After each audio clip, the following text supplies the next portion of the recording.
And here we are, the Gil Can Run Show, episode 23. Wow, 23 episodes.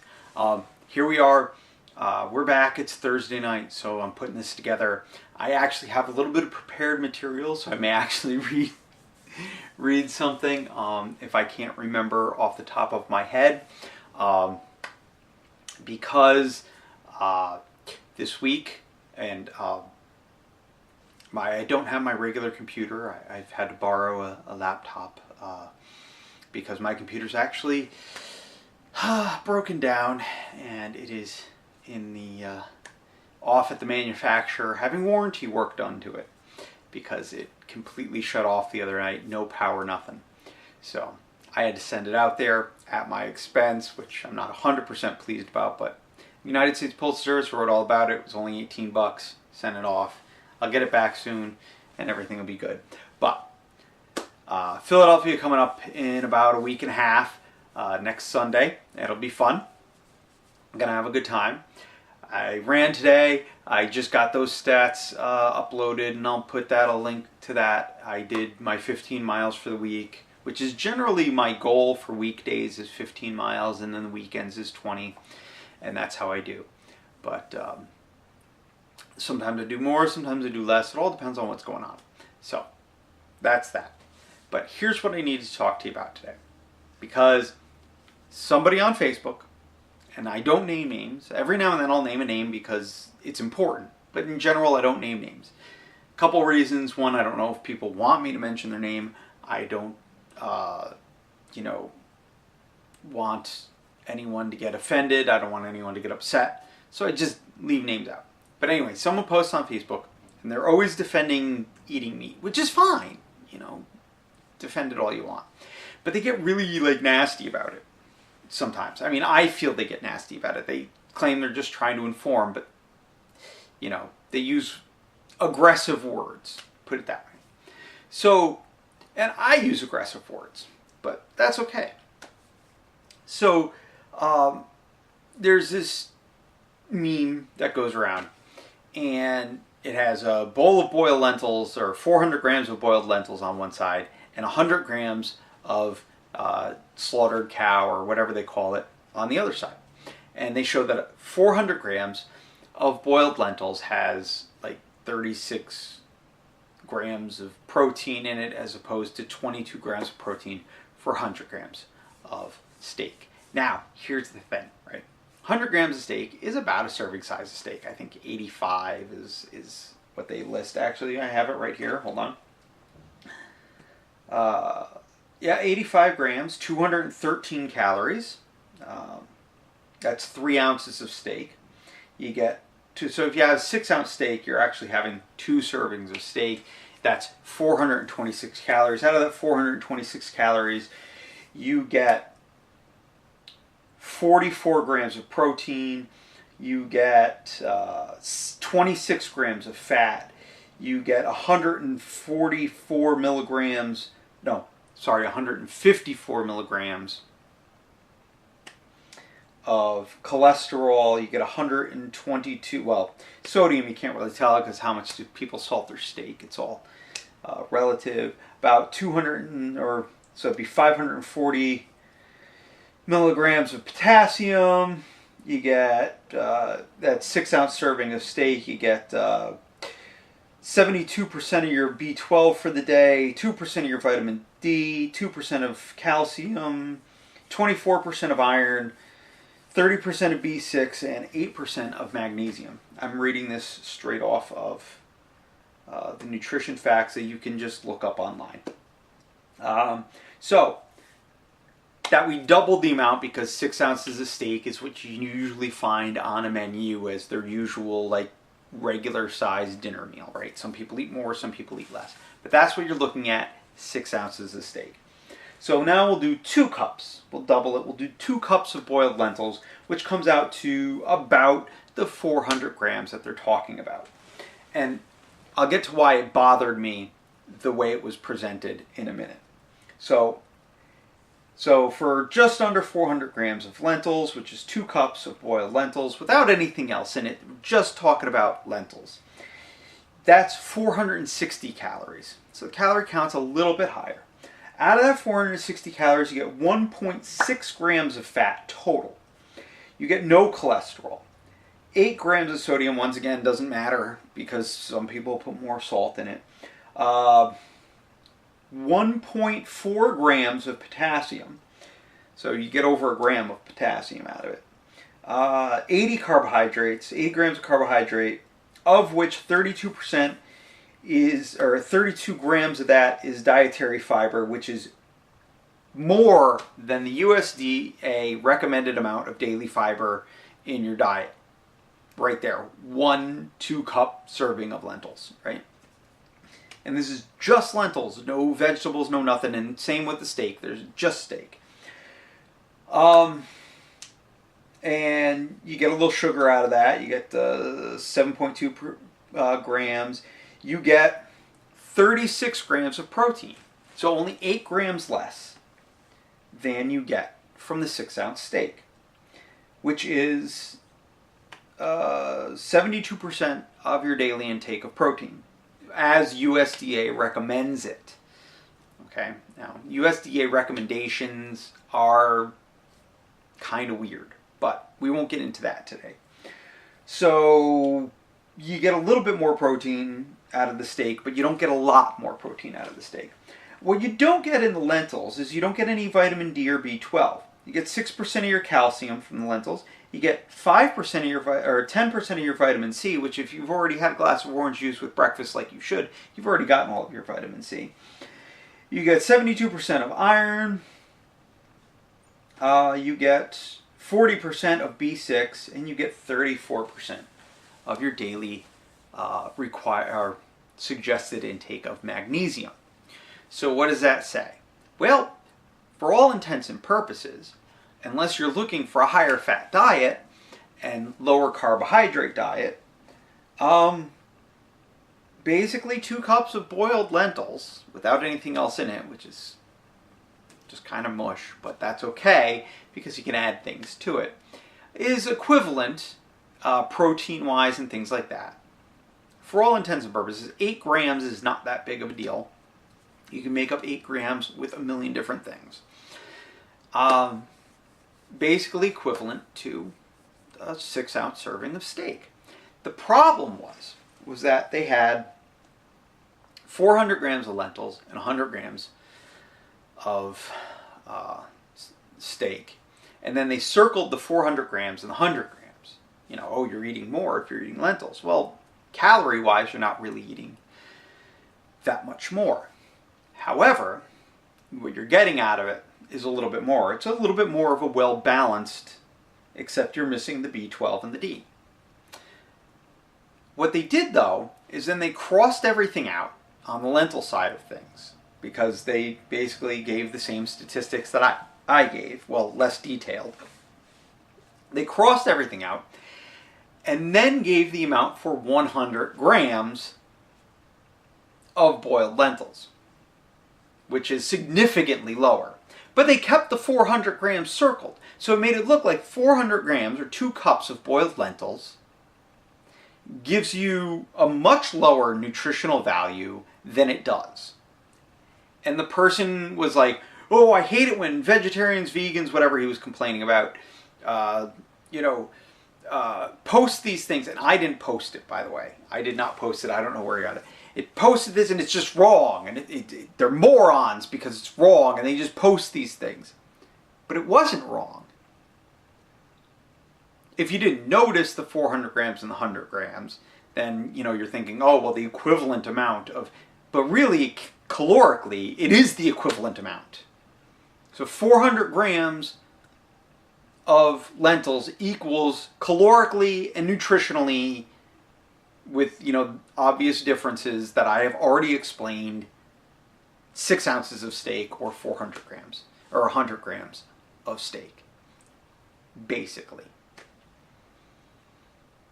Now, the numbers are a little bit, I just did everything rough in my head and I rounded and everything. And if we actually do the numbers, it's a little bit different. If we calculate it all out, I'm not going to calculate it all out. The point is that the actual original image was correct. It was correct. And then they changed it and made it wrong, and then complained about people that post these things about eating not meat. I get it. I really do. I really, really get it. Because for years and years and years and years and years, I made excuses to keep eating meat. And I did. And I would look at things like that and be like, oh yeah. And I wouldn't look into it. But now I look into these things. Partially because, you know, I would like to encourage more people to eat a plant-based diet. But at the same time, I look into them because I've gotten to the point where I realize you need to look into these things. All right. And the fact is that the equivalent serving sizes were appropriate. And then they changed it to make it look like lentils was a far less nutritional meal. And it's not. And then we complained about, you know, well, you can't do that. You can't. We have to stop doing these things. Okay? If you're going to change the values that were correct for 400 grams of lentils, then you needed to express that you were now showing 100 grams of lentils, but without the caloric count in there. You don't know what 100, most people don't know what 100 grams of anything is, right? I mean, you don't sit there and you don't think about your food in terms of how many grams you're eating. But to get the same amount of calories out of a bowl of lentils, you have to eat more than you have to eat the steak. It is obviously because it is not fat, which fat is high in calories, protein is higher in calories, carbohydrates are lower in calories, right? This is the whole thing. Carbohydrates are easy to break down, they burn quickly, so there's less calories in them, right? And then we add things to them and make them high calories. But the point is that nutritionally, these things are right on par with each other. There's parity there. And somebody screwed that one up. And it just really, really bothered me. And it's been bothering me for a couple days because, you know, it's fine to want to defend the beef industry. It is fine to defend eating meat. If you want to come up with reasons why people should eat meat, by all means do it. Do not, you know, just take everything and, you know, say, oh, what morons, and I changed the numbers here, but I didn't change these numbers, and I didn't give you any idea of how much these things are. So, it doesn't help anyone. You're not helping anything. You know, at a cursory glance, you're making people look stupid, but when you look into it, you're wrong. So who's looking stupid now, right? And I don't mean that to be mean. I'm just saying, like, you know, I don't know. So, anyway, plant-based diet is working for me. I encourage you, for the environment, for the good of the animals, for the good of yourself, to try out a plant-based diet. It's okay. You can do that. You know, and really when you look into things, there are plenty of sources to get all these things that for years and years, they've told us meat is the only thing that can get us these things, and it's just simply not true. And the more you look into it, the more you realize it's not true. That you have been lied to your entire life, that you have to eat meat. You don't. You don't. And we do. We feed this lie. You know, we talk about, you know, how you have to eat meat. Part of a well-balanced diet. Well, no, it doesn't have to be. It can be, but it doesn't have to be. And once again, because there is more profit to be made in fatting up cows and pigs and chickens and everything, and then turning around and slaughtering them and selling them, than there is in just growing corn. Plus, it's a lot easier for everybody else to grow lentils and corn and peas and carrots and all this other stuff, right? Like anybody can basically go in their backyard or build a rooftop garden or a vertical garden indoors or a windowsill garden, or there's like a million different permutations of these things. Or if everyone's living in an apartment complex, they could have a community garden in the common area outside, whatever. There's so much that you can do in order to grow your own food when you're eating a primarily plant-based diet. That brings control back to the neighborhoods, brings control back to the people, takes the control out of the hands of the people who are making money off of these things. So they want to keep telling you that we have to eat this and that and the other thing that only these people can supply to you, and by these people they mean them, can supply to you. So they keep making money on it, but they're going to keep telling you you have to keep eating it, right? Because the simple fact of the matter is that you can grow your own food to sustain your own life, and you do not need the butcher. You do not need that sort of stuff. So that's the truth of the matter. But you need to know what to grow and you need to know how to grow it, so you would have to look into that. And it takes time. It takes time out of your day. But planting your own food is like printing your own money. Because now you've spent a very small amount of money, a little bit of time, but a small amount of money to grow your own food. And then you learn to pickle and can and preserve and everything. And then it lasts. So, I have a bag of lentils that I've had downstairs for like 6 months. It's still good. If I grew a crop of lentils, I would be set for however long.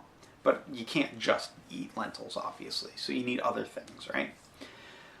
So, but that's the thing. Like, you can grow all these other things. You can just grow them and eat them for significantly less than you paid at the supermarket for things. Plus, you know what's in them.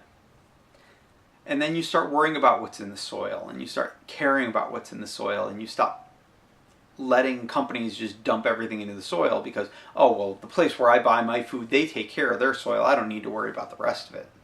We can just sit there and dump a bunch of chemicals on our lawn and have it run off into the river. I'm drinking bottled water anyway. What do I care? Right? That's the society that we live in. That is what we do. Even though maybe you're not thinking that, maybe you're not saying that, by participating in that system, that is what you're saying. That is what you're thinking. You are participating in that system and allowing it to persist. With bottled water and, all this other stuff. And you have to have a green lawn. No, you don't need to have a green lawn. You should be growing stuff on your lawn. Grass is ridiculous. That's the best part. I'm going to be like all aggro and not aggressive. I'm going to be agricultural. This entire thing, I think. Because, right, we grow grass, and I never got that. Even as a little kid, I didn't understand the point of having green grass. Those grasses that you're growing, everyone would always talk about Kentucky bluegrass and this grass and that grass. And it's always from somewhere else, right? It's always got some name from some far off place. It's not Connecticut marsh grass, right? Nobody's growing that in their lawn. Nobody wants that as their front yard. Which, there's plenty of it right down the road. But, because I live on a marsh. But, people sit there and they talk about these things, and it's not native plants. So, what are you helping with that? Nothing. You're not doing anything. You're keeping the soil from eroding. What do you need the soil for? What are you doing with it? Your house is sitting on it. Okay. And then you're dumping a bunch of chemicals in it to keep all these, things away. You can't grow anything in that. And when people like me run by it, and we have asthma, we have a sensitivity to certain odors and things like that, we have trouble. I have trouble in the springtime when people start fertilizing their lawn, and the trucks come by and spray shit all over the place, and I'm running by these lawns, and you see the signs, you keep your pets away, because, they start sniffing around and licking this stuff up, it'll kill them, right? And I run by these places, and it hurts. It hurts to breathe it. And that's not right. We shouldn't be doing that to people. And we shouldn't be doing that to the soil. If it hurts to breathe it, what's it doing to that? What's it doing to the soil? So, would you grow anything where your lawn is right now? So, you should probably clean it up, clean up the soil and rip it up and put in some raised beds and grow some food. And you will be better for it. And you can get the whole family to grow food. It doesn't have to be you doing it by yourself. You can get everyone involved. And they can all grow this stuff and then eat it. And wouldn't that bring everyone a little bit closer together? I mean, the kids might complain a little bit, a little less time on the Xbox, a little less time on the iPad, a little less time on the cell phone. What are we always complaining about? What do I always have to read people complaining about? That kids spend too much time on social media and on their cell phone, and they're not paying attention to what's going on, and they don't talk to their parents, and it's causing a decay in the moral fiber and this, that, the other thing. Well, grow a garden with your kids, and then they have to interact with you some more. Just a thought. I mean, and that's the thing. There's so much that just getting back to the basics of living bring back into society, bring back into the culture. Just by doing simple little things, right? It gives you a better sense of ownership. It gives you, more time, communicating with people. More practice communicating with people on a personal level. So, that's the thing. That's what we need to... There's so much that just getting back to basics brings to the table. And we really should be focusing on that.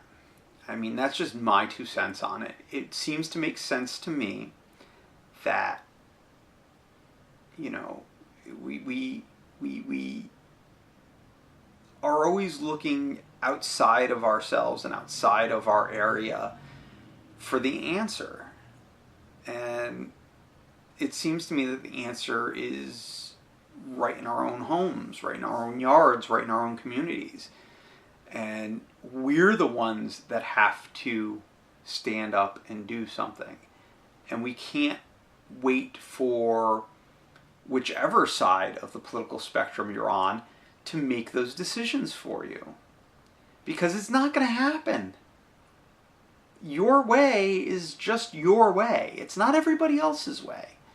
So, really, they're there to do their certain things, which, we've gone over what the value of a nation state is in the first place. But, so take your time and do something for yourself, and you'll get a better sense of satisfaction out of it. You will, there's all sorts of benefits, and you don't need the meat.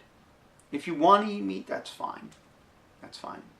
Although I do encourage you to go to your local farmer's market and buy the meat from somebody who actually knows their cows. Small farmers, they're at farmers markets, they do. They will raise a small herd of cows or a small, number.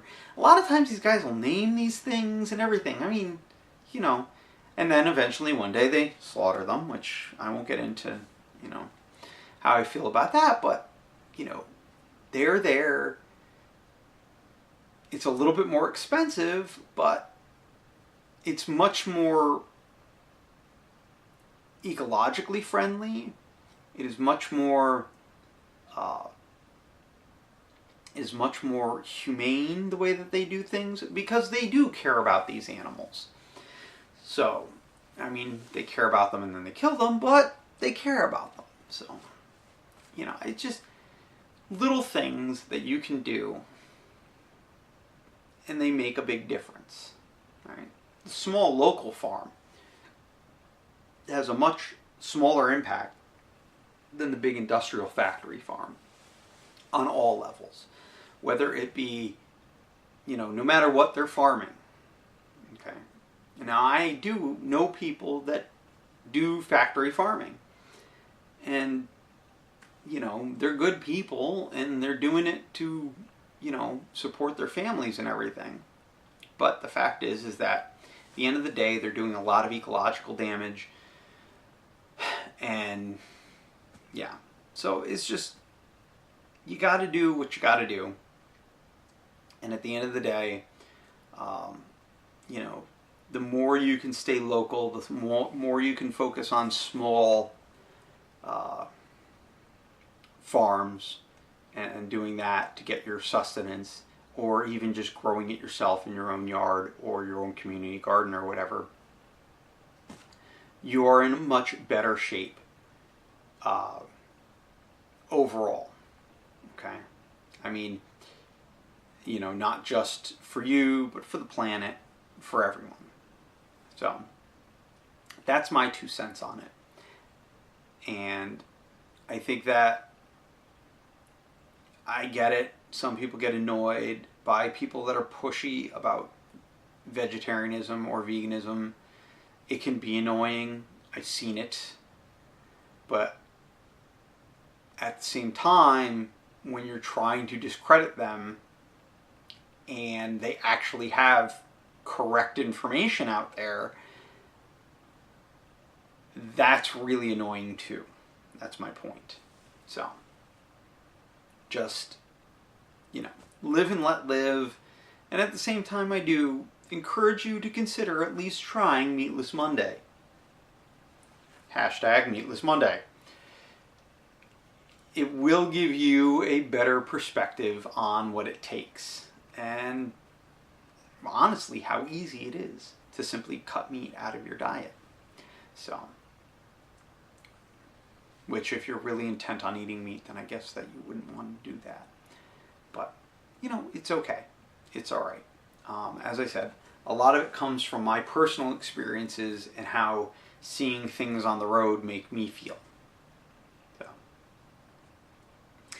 it's been pretty good the last few weeks, actually. There's only been one dead squirrel and one dead skunk that I've seen. Other than that, the roads have been pretty clear, which is good because, you know, we're getting near hibernation season around here. So, well, squirrels don't really hibernate, but, you know, you do tend to see less of them when the weather gets really cold. You tend to see less of everything when the weather gets really cold. So, but we are coming up on that, and, you know, I haven't seen so many dead animals, which is nice. I don't like seeing them. They upset me. Even like online, people post videos, and it's just, I can't watch that stuff.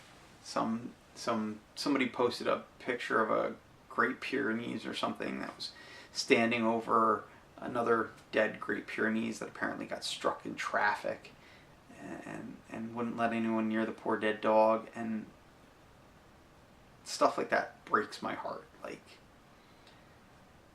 I've said it a million times, slow down, right? Just slow down.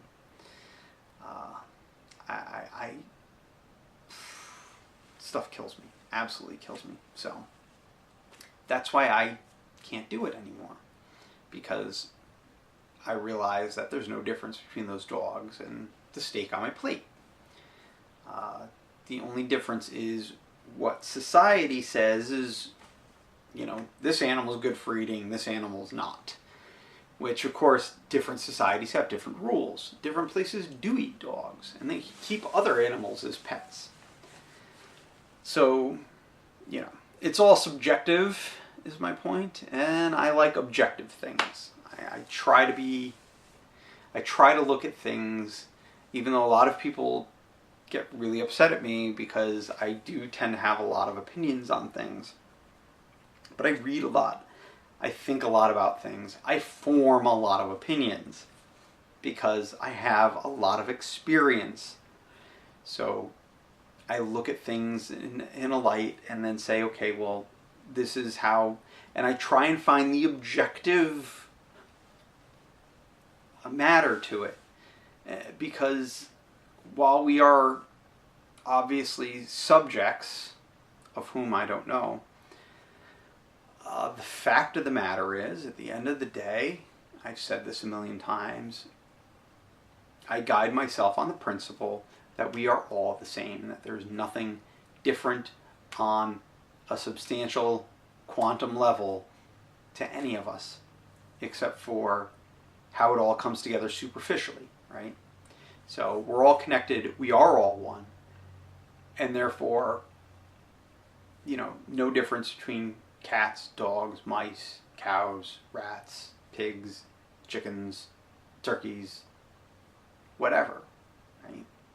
So you just gotta, let it all be out there and let everything be, and then, fuel yourself the way you need to fuel yourself.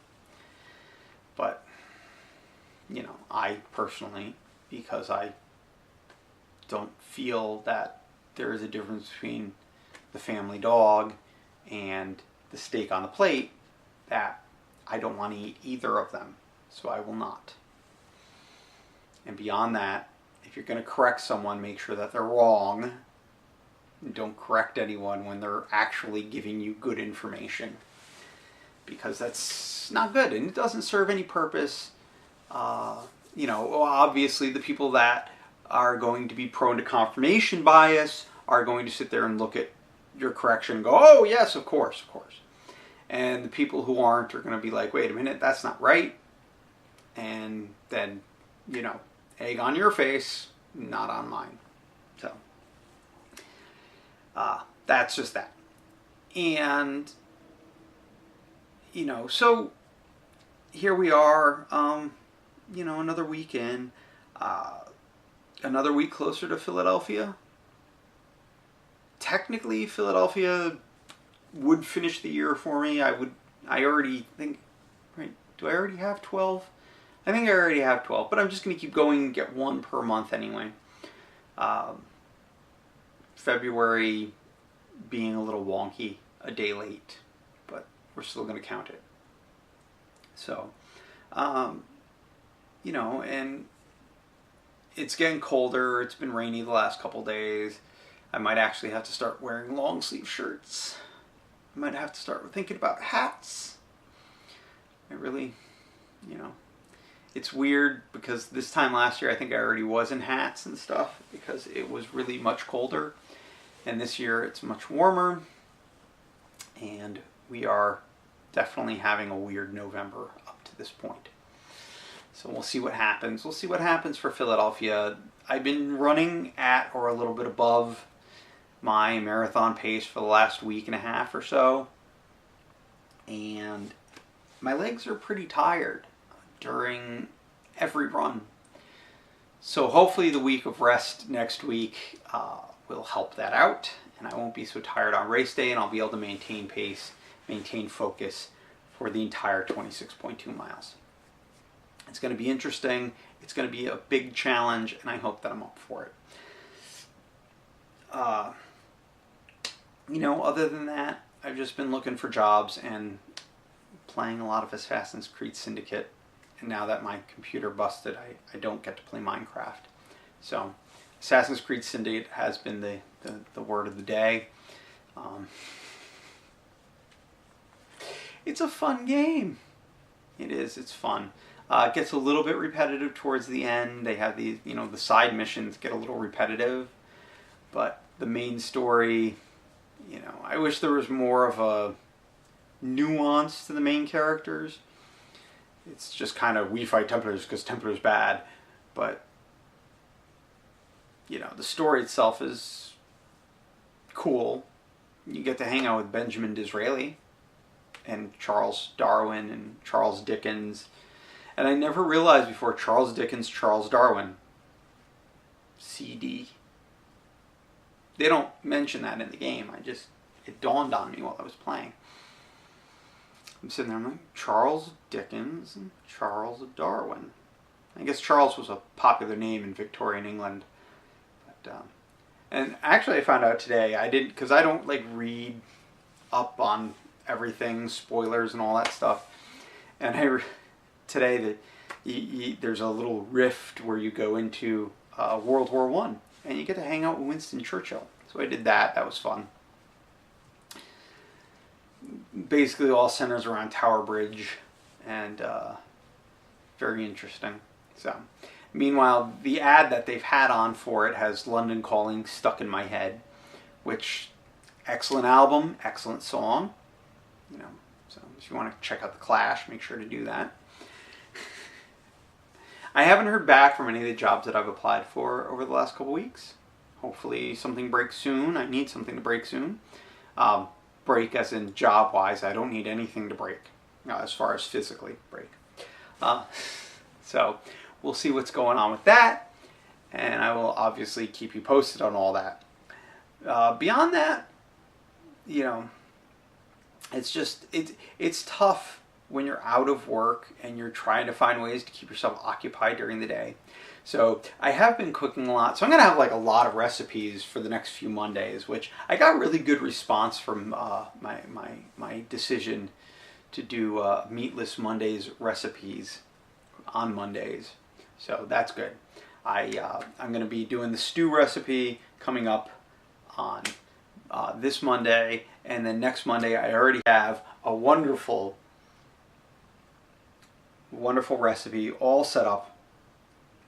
Buffalo cauliflower and buffalo cauliflower pizza. Okay.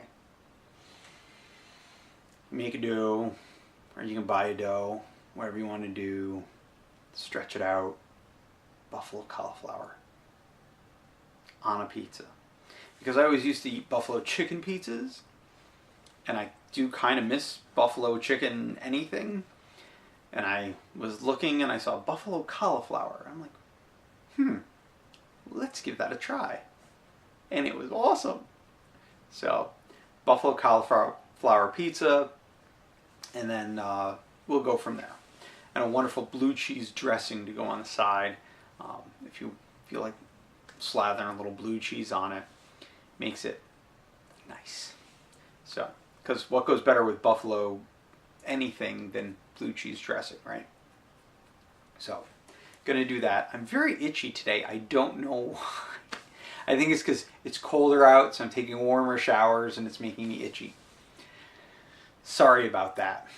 So, I do have recipes I'm gonna be sharing. You're gonna love them. They're fantastic.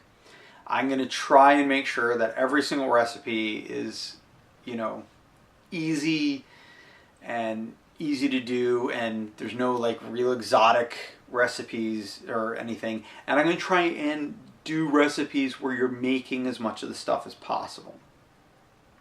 I don't want people to think that they have to go out and buy things. I think if everyone gets in the habit of making things on their own, it gets addictive.